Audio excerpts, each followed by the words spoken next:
समय news India में आपका स्वागत है।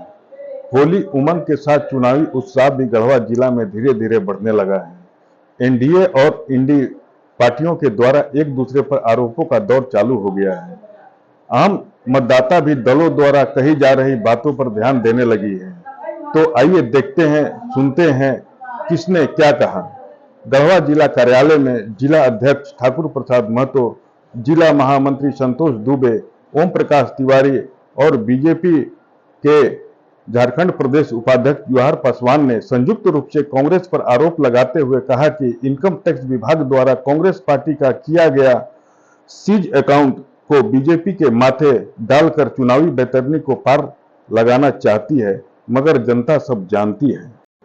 2024 लोकसभा के चुनाव में भारतीय जनता पार्टी ने जो लक्ष्य तय किया है कि हम 400 पार के आंकड़ा छू लेंगे, उसको देखते हुए कांग्रेस पार्टी के लोग हताश और निराश हो गए हैं, जिसका परिणाम यह है कि घोटालेबाज की पार्टी जो कांग्रेस पार्टी है, उनका घोटाला पकड़े जाने पर ये केंद्र सरकार और भाजपा और आयकर विभाग के कटघरे में खड़ा करने की झूठी बात करते हैं।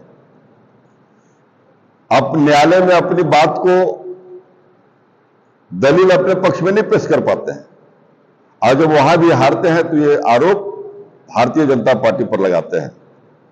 आयकर मामले में कांग्रेस द्वारा जो अपने खाते फ्रीज होने की तुलना लोकतंत्र की हत्या से करना देश का अपमान बताते हैं, ये उनका बयान निंदनीय है, अशोभनीय है।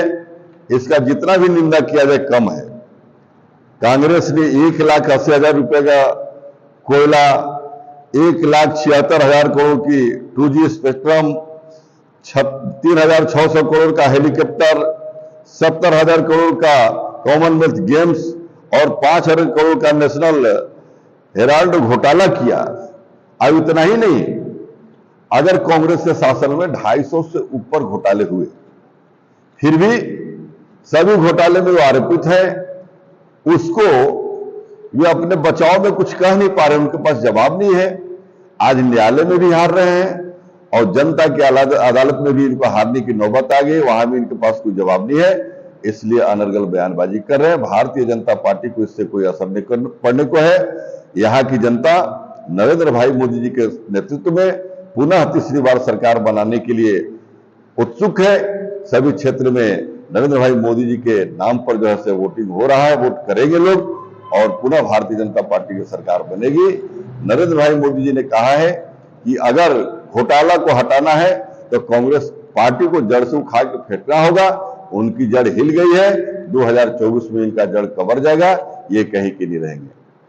इधर जेएमएम पार्टी के केंद्रीय प्रवक्ता धीरज दुबे ने भी एक वीडियो जारी कर कहा है कि बीजेपी ने विपक्षी दलों के शीर्ष नेताओं को भ्रष्टाचार के झूठे मुकदमे में जेल भेजकर 400 का आंकड़ा पार करना चाहती है, पर जनता सब जानती है। देश के इतिहास में पहली बार ऐसा हो रहा है कि लोकतंत्र आज हाशिए पे जा रहा है। चुनाव लोकसभा का सर पे है और विपक्ष के नेताओं को जेल में डाला जा रहा है। जो मुख्य विपक्षी पार्टी कांग्रेस है, उसके बैंक खाता को फ्रीज कर दिया गया। तो जब क्षेत्रीय दलों के प्रमुख चेहरे जेल में रहेंगे, मुख्य विपक्षी पार्टी का बैंक खाता फ्रीज रहेगा, तो लोकतंत्र का जो महापर्व ये चुनाव होने जा रहा है, इसमें पारदर्शिता, निष्पक्षता कैसे रहेगी? इस चुनाव में अन्य पार्टियां कैसे भारतीय जनता पार्टी का मुकाबला करेगी? और अगर महज ये चुनाव फॉर्मेलिटी रह गई है, उनका नैरेटिव जो 370 का सेट किया हुआ है कि अब की बार 370 पार, इस नैरेटिव को पूरा करने में कहीं ना कहीं चुनाव आयोग भी अगर उसमें सहयोग कर रहा है और आंखें बंद कर ली है, तो मुझे लगता है कि ये लोकतंत्र में बहुत बड़ा खतरा है। और जो मामले बहुत दिनों से चल रहे थे, क्या उसी मामले में लोकसभा के चुनाव के समय ही ईडी कार्रवाई कर रही है? उसी लोकसभा के चुनाव के दौरान ही जेल में क्यों डाल रही है? जब आम आदमी पार्टी, झारखंड मुक्ति मोर्चा जैसे प्रमुख दलों के मुख्य नेता, जो मुख्य विपक्षी चेहरा थे, वो अगर जेल में रहेंगे तो वो पार्टी कैसे चुनाव लड़ेगी? आज बैंक खाते फ्रीज होंगे तो पैसा के अभाव में चुनाव प्रचार कैसे होगा? इसको मद्देनजर चुनाव आयोग को संज्ञान में लेना चाहिए और इसमें निर्णय लेना चाहिए था। ये गिरफ्तारी चुनाव के बाद भी हो सकता था। जब इतना देर तक ईडी रुक सकती थी, तो महज लोकसभा चुनाव तक और उसको रोका जाना चाहिए था। लेकिन ये पूरी तरह से भाजपा को कहीं ना कहीं फ्री हैंड देने का प्रयास हो रहा है और जिसमें संवैधानिक संस्थाएं भी चुप्पी साधे हुई है।